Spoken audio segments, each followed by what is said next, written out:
Hi, welcome to another edition of Board Meeting Recap with Chris Adsit. Today I'm covering the Arrowhead School Board meeting that took place on Wednesday night, April 8th. Remember, these are my board summaries. They do not represent the voice of the board. It's my way of keeping you informed and being transparent so that you know what was discussed, what was decided, and what might be coming in the future. Tonight's meeting, one of the biggest parts was our public comment section. We had a good-sized group of people come and make public comments, and it was centered around several teachers. First, I want you to know that I heard you. I appreciated you coming. It takes a lot of courage to get up in front of a large group of people in a big room and make comments and advocate on behalf of beloved teachers. So thank you for doing that and sharing your perspectives. It helps inform the board as well. But that being said, keep in mind that when it comes to personnel issues, there are limits to what board members can discuss openly and in public. But I'll get back to that in a little bit when it gets to that section of the meeting. The next part was donations. I always cover donations for you. And there were two major donors that were on the list tonight. The first one was Integrity Wire EDM, and they donated $2,500. The second group was Dynamic Tool Corporation, and they donated $1,000. Now, both of these went to the same program, our Technology and Engineering Partnership Program.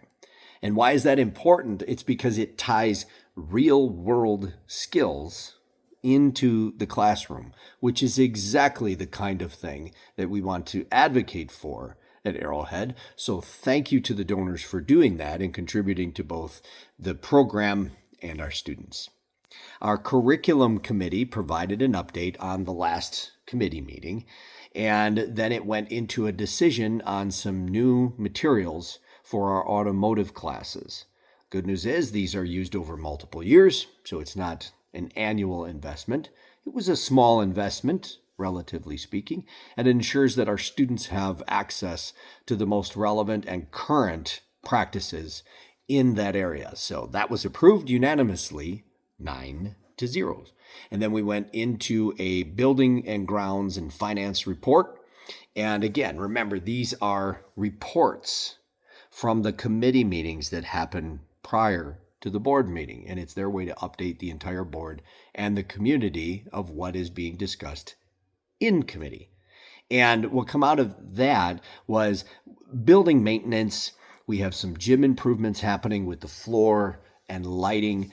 There are some safety upgrades and really just ongoing maintenance. And the real message here is that we're maintaining the facilities. We're being fiscal stewards and taking care of our property.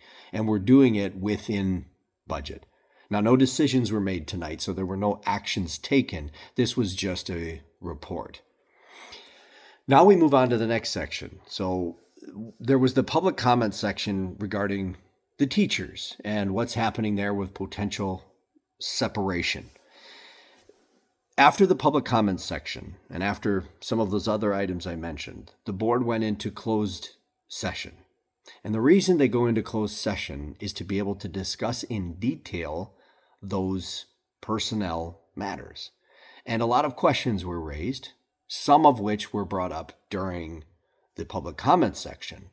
And what that does is it allows the board to dive in deeper into the situation and review the information so that we have clarity to be able to make sound decisions.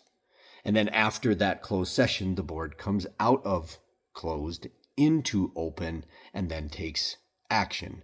And the board voted unanimously, no dissent, on the consideration of non-renewal for those 4 staff members. So keep in mind, first of all, these are tied to district finances and enrollment. So it's not done lightly. I understand that this is an emotional topic, especially when you have beloved teachers by students and families. It can happen. But there is a limit to what the board can share publicly. When you hear public comment and you hear conversations online and Facebook, you're hearing one side of the equation. And that's where the board has to do their job as elected officials to ask the tough questions of the administration and understand the full picture before making an informed decision. And that's what happened tonight. And again, an example of it was the unanimous decision of a 9-0 vote to support the recommendations from the administration. Now, if you have any follow-up questions, please reach out to me. Again, remember, these are my personal summaries. They may not reflect the voice of the entire board, but they reflect my opinions. And I'm always willing to reach out to you by phone or email. If you have questions, just reach out to me through my Arrowhead email address. Thank you, as always, for putting me in this position to be able to serve you, provide these updates, and really serve the community. It's a gift, it's an honor, and a blessing. So until the next time, thank you for your support. I appreciate you. May God bless you and our entire community.